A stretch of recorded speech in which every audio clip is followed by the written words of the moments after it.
ಎಲ್ರಿಗೂ ನಮಸ್ಕಾರ. ತುಂಬ ದಿವಸ ಆಯಿತು ನಾನು ಬಾಳೆ ಗಿಡದ ಅಪ್ಡೇಟ್ ವೀಡಿಯೋ ಮಾಡೋಣ ಅಂತ. ಇವತ್ತು ಗೊನೆ ಹೊಡೆದ ಮೇಲೆ ವೀಡಿಯೋ ಮಾಡೋಕ್ಕೆ ಬಂದಿದ್ದೀನಿ.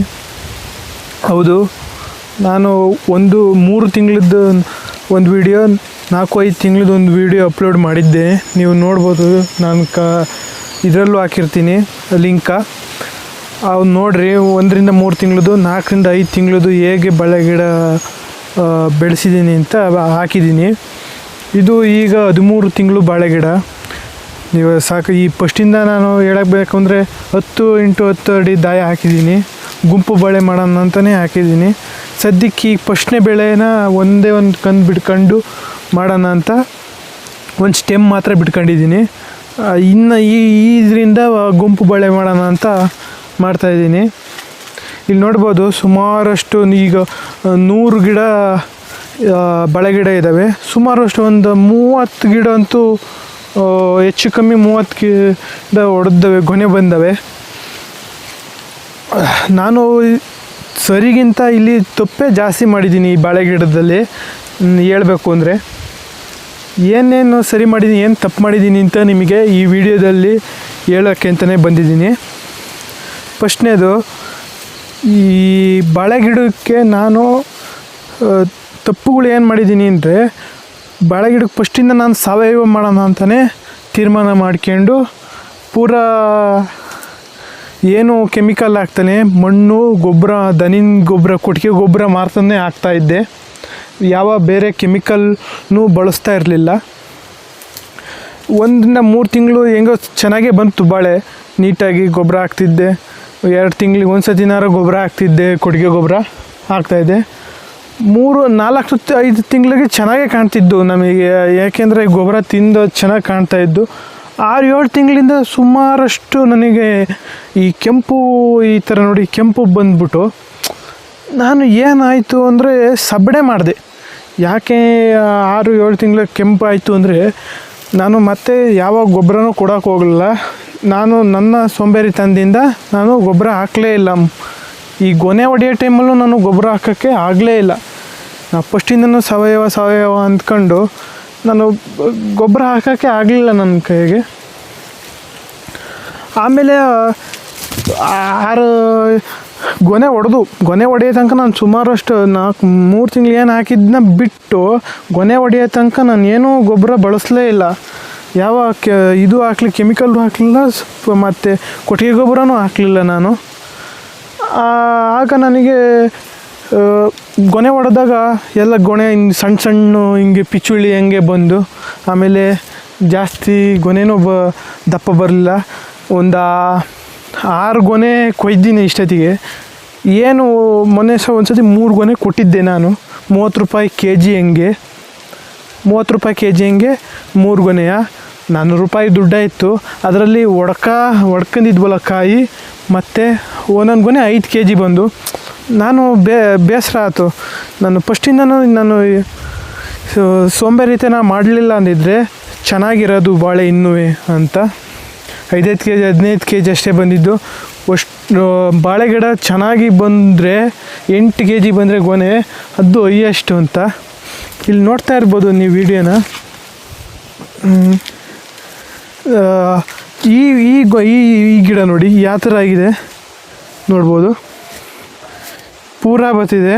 ಆ ಕಾಂಡ ನೋಡಿ ಕಪ್ಪಗಾಗಿದೆ, ಇಲ್ಲೆಲ್ಲ ಕಪ್ಪಗಾಗಿದೆ. ಇದೇ ಹೇಳುತ್ತೆ ಗೊಬ್ಬರ ಮತ್ತು ನೀರು ಸಹ ನಾನು ಪೈಪಲ್ಲೇ ಡ್ರಿಪ್ಪಲ್ಲೇ ಬಿಡ್ತಾಯಿದ್ದೆ. ನಮ್ಮಲ್ಲಿ ಒಂದು ಸ್ವಲ್ಪ ಮಳೆ ಕಮ್ಮಿ ಆಯಿತು. ಈಗ ಈ ವರ್ಷ ಪೂರಾ ಮಳೆ ಕಮ್ಮಿ ಆಗಿಬಿಟ್ಟಿದೆ. ಹೇಗಂದರೆ ಎಲ್ಲ ಸ್ವಾನೆ ಮಳೆ ಬರುತ್ತೆ, ಇದು ಮಾಡಲಿಲ್ಲ. ನೀರು ಚೆನ್ನಾಗಿ ಡ್ರಿಪ್ಪಾಗೆ ಹೋಗ್ತಿದ್ದು, ಅವಕ್ಕೆ ಸಾಕಾಗ್ತಿರಲಿಲ್ಲ. ಅದಕ್ಕೆ ಈಗ ಒಂದು ಸ್ವಲ್ಪ ಒಂದೇ ಬಿಟ್ಟೆ. ನೆನ್ನೆ ಸ್ವಲ್ಪ ಪೈಪ್ಗಳಿದ್ದಾವೆ ನೋಡ್ರಿ, ಕಾಣ್ಬೋದು. ಒಂದೇ ಬಿಟ್ಟೆ ಒಂದು ಸತಿ. ಹೇಳ್ತಾ ಹೋದರೆ ಸುಮಾರಷ್ಟು ನಾನು ತಪ್ಪುಗಳು ಮಾಡಿಬಿಟ್ಟೆ ಬಾಳೆದಾಗೆ. ಫಸ್ಟ್ ಟೈಮ್ ಹಾಕಿದ್ರಿಂದವ ನನಗೆ ಒಂದು ಸ್ವಲ್ಪ ಅದು ಗೊತ್ತಾಗಲಿಲ್ಲ. ತಿಂಗಳ ನಾನು ಗೊಬ್ಬರ ಕೊಡಬೇಕು ಅವಕ್ಕೆ. ಏನಾದ್ರು ಒಂದು ಸ್ವಲ್ಪ ಕೊಟ್ಟಿಗೆ ಗೊಬ್ಬರ ಆಗಲಿ ನಾನು ಕೊಡಬೇಕಾಯ್ತು. ಜೀವಾಮೃತನೂ ಅಷ್ಟೇ, ನೀವು ನೋಡ್ಬೋದು ಜೀವಾಮೃತ ಮಾಡಿದ್ದೀನಿ. ಜೀವಾಮೃತನೂ ವಿಡಿಯೋ ಹಾಕಿದ್ದೀನಿ, ಹಳೆ ವಿಡಿಯೋದಲ್ಲಿ ನೋಡ್ಬೋದು ನೀವು. ಜೀವಾಮೃತನೂ ಹಾಕಿದ್ದೀನಿ. 3-4 ದಿನ ಕಂಟಿನ್ಯೂಸ್ ಆಗಿ ಜೀವಾಮೃತ ಹಾಕಿದ್ದೀನಿ. ನೋಡ್ಬೋದು ಇಲ್ಲಿ ಜೀವಾಮೃತ ಕಾಣ್ತಾ ಇತ್ತಲ್ಲ, 3-4 ತಿಂಗಳು ಕಂಟಿನ್ಯೂಸ್ ಆಗಿ ಹಾಕ್ತಿದ್ದೀನಿ. ಆಮೇಲೆ ನಾನು ಸೋಂಬೇರಿ ಹೇಳಿಲ್ಲ, ನಾನು ಸೋಂಬೇರಿ ತಂದಕ್ಕೆ ಎಲ್ಲ ಬಿಟ್ಬಿಟ್ಟೆ, ಹಾಕೋದು ನಿಲ್ಲಿಸೇ ಬಿಟ್ಟೆ ಬಾಳೆ ಗಿಡಕ್ಕೆ. ಆ ಥರ ಹೀಗೆ ಹಿಂಗೆ ಆಗ್ಬಿಟ್ಟಿದೆ. ಅದಕ್ಕೆ ನಾನು ಮನಸ್ಸೇ ಇರಲಿಲ್ಲ ನಾವು ಕೆಮಿಕಲ್ ಹಾಕ್ಬೇಕು ಅಂತ. ಆದರೂ ನನಗೆ ತಡೆ ಇಲ್ಲಾರ್ದಲೇ ಇಲ್ಲಿ ನೋಡ್ಬೋದು, ಇಲ್ಲಿ ಕಾಣ್ತಾ ಇತ್ತಾ 0050 ಅಂತ 0050 ಈ ಗೊಬ್ಬರನ ಹಾಕಿದೆ. ಇದರಲ್ಲಿ ಮೇಯ್ನ್ ಪೊಟ್ಯಾಶ್ ಜಾಸ್ತಿ ಇರೋದ್ರಿಂದ ನಾನು ಹಾಕಿದೆ. ಯಾಕೆ ಗೊತ್ತಾ, ಈ ಎಲೆಗಳು ಈ ಥರ ಸುಟ್ಟಂಗಾಯಿದ್ದು ನೋಡ್ಬೋದು ನೀವು.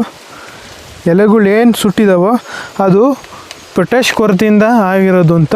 ಅದಕ್ಕೆ ಅಲ್ಲಿ ಹೋಗಿ ಕೇಳಿದಾಗ 0050 ಅಂತ ಒಂದು 2 ಪ್ಯಾಕೆಟು ತಂದೆ ಗೊಬ್ಬರವ. ವಾಟರ್ ಸಾಲಿಬಲ್ ಇದು ಇದಲ್ಲ, ಗೊಬ್ಬರ ಅಲ್ಲ, ವಾಟರ್ ಸಾಲಿಬಲ್ ಇದು.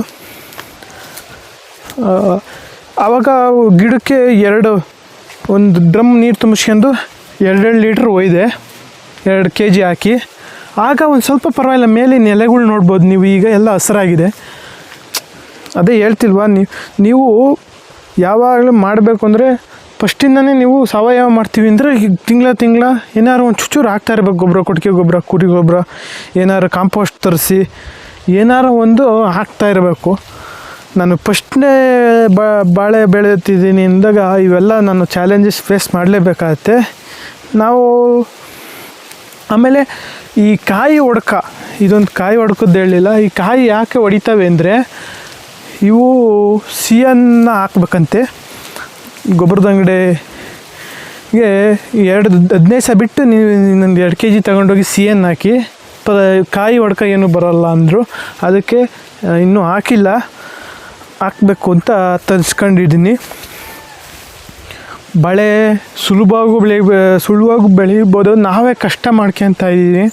ಅದು ಯಾಕೆ ಅಂದರೆ ಸಣ್ಣ ತಪ್ಪುಗಳಿಂದ ನನ್ನ ಸೋಂಬೇರಿತನದಿಂದ ನಾನು ಈ ಬಾಳೆ ಗಿಡನ ಹಿಂಗೆ ಮಾಡ್ಕೊಂಡಿದ್ದೀನಿ.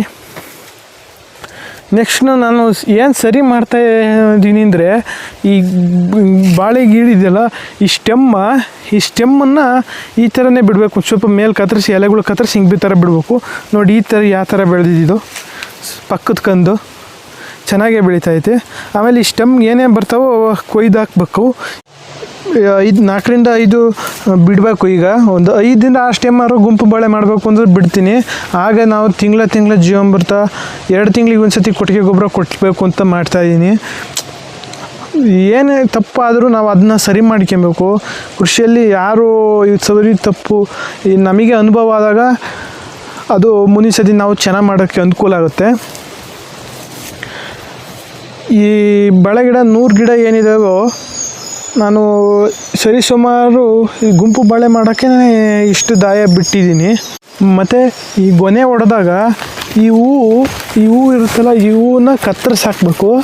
ಕತ್ತರಿಸಾಕಿದ್ರೆ ಈ ಹೂವು ಎಳ್ಕೊಳ ಗೊಬ್ಬರವ ಇದು ಸೈಜ್ ಚೆನ್ನಾಗಾಗುತ್ತೆ, ದಪ್ಪ ಆಗುತ್ತೆ. ಒಂದೊಂದು ಕಡೆ ಕೊಯ್ತಾರೆ, ಒಂದೊಂದು ಕಡೆ ಕೊಯ್ಯಲ್ಲ. ಅದು ಅವ್ರವ್ರ ಇಷ್ಟ. ನಾನು ಮಾತ್ರ ಕೊಯ್ದು ಹಾಕ್ತೀನಿ. ಆಮೇಲೆ ಈ ಹೂವಿಂದ ಪೊಟ್ಯಾಷಿಯಂ ಮಾಡ್ತಾರಂತೆ. ಈ ಹೂವಿಂದ ಪೊಟ್ಯಾಷಿಯಂ ಮಾಡ್ತಾರಂತೆ. ಒಂದು ಈ ಪ್ರಮಾಣ ಎಷ್ಟು kg ಇರುತ್ತೋ ಅಷ್ಟು kg, 1 kg ಇದ್ದರೆ 1 kg ಬೆಲ್ಲ ಹಾಕ್ಬೇಕು. ಹೂವು ಇದ್ದರೆ 2 kg ಹೂವು ಇದ್ದರೆ 2 kg ಬೆಲ್ಲ ಹಾಕ್ಬಿಟ್ಟು ಒಂದು 15 ಸಹ ಇಡಬೇಕಂತೆ. ನೋಡ್ತಿರ್ಬೋದು, ಇದು ಪೊಟ್ಯಾಷ್ ಆಗುತ್ತಂತೆ. ಈಗ ಟ್ರೈ ಮಾಡೋಣ ಅಂತ ಹೊರಟಿದ್ದೀನಿ. ಬಾಳೆ ಗಿಡ ನಾನು ಈ ತೆಂಗಿನ ಮರದಾಗೆ ಹಾಕಿದ್ರಿಂದವ ಈ 2 ಸಾಲ ತೆಂಗಿನ ಮರ 2 ಸಾಲ ಹಾಕಿದ್ದೀನಿ ಬೀದಿಗೆ. ನೋಡ್ತಿರ್ಬೋದು ಬಾಳೆ ಗಿಡ ನೋಡಿ. ಹತ್ರ ಹಾಕಿದರೆ ಈ ಮರದ ರೆಟ್ಟೆ ಏನಿರುತ್ತೆ, ಈ ರೆಟ್ಟೆ ಬಿದ್ದು ಬಾಳೆ ಗಿಡ ಮುರ್ಕೊಂಡು ಹೋಗುತ್ತೆ. ಹಾಗಾಗಿ ಮರದ ಬಡ್ಡಿಗೆ ನಾನು ಏನು ನೋಡ್ಬೋದು, ಇಲ್ಲಿ ಮರದ ಬಡ್ಡಿಗೆ ಹಾಕಿಲ್ಲ ಬಾಳೆ ಗಿಡವ. ಮತ್ತು ಇಲ್ಲಿ ನೋಡ್ಬೋದು ಬಾಳೆ ಗಿಡ ನಾನು ಯಾಕೆ ಈ ಇದನ್ನೆಲ್ಲ ಕಟ್ ಮಾಡಿಲ್ಲ ಅಂದರೆ ಕೆಳಗೆ ಬಿದ್ದಿರೋ ಎಲೆಗಳು ಜೋತ್ ಬಿದ್ದಿರೋ ಎಲೆಗಳು ಯಾಕೆ ಕಟ್ ಮಾಡಿಲ್ಲ ಅಂದರೆ ಬಾಳೆ ಗಿಡ ಅದು ಕಟ್ ಮಾಡಬಾರ್ದು ಜೋತ್ ಬಿದ್ದಿರೋ ಎಲೆಗಳು. ಯಾಕೆ ಅಂದರೆ ನಮ್ಮ ತಲೆಗೆ ಹೇಗೆ ಕೂದಲು ಬಿಸಿಲು ಬೀಳ್ದಂಗೆ ಪ್ರೊಟೆಕ್ಟ್ ಮಾಡುತ್ತೋ ಹಾಗೆ ಸಹಿತ ನೇರವಾಗಿ ಆ ಬಾಳೆ ಗಿಡಕ್ಕೆ ಬಿಸಿಲು ಬೀಳ್ದಂಗೆ ಇವು ಪ್ರೊಟೆಕ್ಟ್ ಮಾಡ್ತವೆ. ಹಾಗಾಗಿ ನಾನು ತೆಗ್ದಿಲ್ಲ. ಈ ಸ್ವಚ್ಛವಾಗಿ ಇಟ್ಕೊಬೇಕು ಅಂತ ಕೆಲವೊಬ್ಬರು ಇವನ್ನೆಲ್ಲ ಕಡ್ದು ಹಾಕ್ತಾರೆ, ತೆಗ್ದಾಕಿ ಏನು ಪೂರ ನೀಟಾಗಿ ಹೊಡಿತಾರೆ, ಬ್ಯಾಸೆ ಹೊಡಿತಾರೆ. ನಾನಿದು ಬ್ಯಾಸೆ ಹೊಡಿಲಿಲ್ಲ, ಫಸ್ಟ್ ಒಂದು ಸ್ವಲ್ಪ ದಿವಸ ಹೊಡೆದೆ ಸಣ್ಣದಿದ್ದಾಗ, ಮತ್ತೇನು ಬ್ಯಾಸೆ ಹೊಡಿಯೋಕೆ ಹೋಗಲಿಲ್ಲ. ಇವನ್ನೆಲ್ಲ ಏನೂ ತೆಗ್ದಾಕಲಿಲ್ಲ. ಮತ್ತು ಇಲ್ಲಿ ನೋಡ್ಬೋದು ಆ ಥರ ಕಡದೆಲ್ಲ ಇಲ್ಲೇ ಬಿಟ್ಟಿದ್ದೀನಿ ಅಂತ. ಇಲ್ಲಿ ಬಿಡಬಾರ್ದು, ತೊಗೊಂಡೋಗಿ ತಿಪ್ಪಿಗೆ ಹಾಕ್ಬೇಕಿವ, ಅದ್ರ ಮೇಲೆ ಗೊಬ್ಬರ ಹಾಕಿರೆ ಕರಗುತ್ತೆ, ಕಾಂಪೋಸ್ಟ್ ಆಗುತ್ತೆ. ಇಲ್ಲೇ ಬಿಟ್ಟರೆ ಬೇಗ ಕರಗೋಲ್ಲ. ಬೇಸಾಯ ನಾನು ಫಸ್ಟು 3 ತಿಂಗಳಿದ್ದಾಗ ಹೊಡೆದಿದ್ದೆ ಒಂದು 2 ಸತಿ. ಮತ್ತು ಬ್ರಷ್ ಕಟರ್ ಇರುತ್ತಲ್ಲ ಅದ್ರಾಗ ಈಗ ಹಂಗೆ ಕಾಂಗ್ರೆಸ್ ಎಲ್ಲ ಆಯಿತು, ಹಂಗೆ ನೀಟ್ ಮಾಡಿದ್ದೀನಿ. ಮತ್ತು ಬೇಸಾಯ ಹೊಡೆಯೋಕ್ಕೆ ಹೋಗಲಿಲ್ಲ. ಈಗ ಇಲ್ಲೆಲ್ಲ ಅಲ್ಲೆಲ್ಲ ಈಗ ಹಾಕ್ಬೇಕಾದ್ರೆ ಮತ್ತೆ ಈಗ ಜಾಸ್ತಿ ಇನ್ನೊಂದು ಸ್ವಲ್ಪ ಜಾಸ್ತಿ ಹಾಕ್ಬೇಕಾದ್ರೆ ಸಮಸ್ಯೆ ಆಯ್ತು, ಇನ್ನು ಹೊಡೆಯೋಕ್ಕೆ ಆಗೋಲ್ಲ ಬೇಸಾಯ. ಹಾಗಾಗಿ ಬಿಟ್ಟಿದ್ದೀನಿ ಪೂರ ಬೇಸೆ ಹೊಡಿದಂಗೆ. 18 ಸಸಿ ಇದೆ, 18 ಸಸಿ ದಾಯಿಗೆ 100 ಗಿಡ ಬಾಳೆ ಗಿಡ ಕೂರಿಸಿದ್ದೀನಿ. ಕೆಲವು ಸರಿ ಅನ್ಬೋದು, ತಪ್ಪು ಅನ್ಬೋದು. ನಾನು ಫಸ್ಟ್ ಟೈಮ್ ಹಾಕಿರೋದ್ರಿಂದ ನನಗೆ ಅಷ್ಟು ಗೊತ್ತಾಗಲಿಲ್ಲ. ಇದನ್ನು ಕಿತ್ತು ಮತ್ತೆ ವಾಪಸ್ ಹಾಕ್ಬೋದು, ಬೇರೆ ಕಡೆಗೆಲ್ಲ ಹೋಗುಣಿ ಹೋದಾಗೆ ಎಲ್ಲ ಹಾಕೋಣ. ದಯವಿಟ್ಟು ನಾನು ಇಷ್ಟೇನು ಹೇಳಿದ್ನೋ ಎಲ್ಲ ಗಮನ ಇಟ್ಟು ತಪ್ಪು ಒಂದ್ಸರಿ ನೀವೇನು ತಪ್ಪು ಮಾಡ್ತಿದ್ದೀಯ ಅಂದರೆ ನೀವು ಕಮೆಂಟ್ ಮಾಡಿ ತಿಳಿಸಿ, ನಾನು ಸರಿ ಮಾಡೋ ಕಡೆ ಗಮನ ಕೊಡ್ತೀನಿ.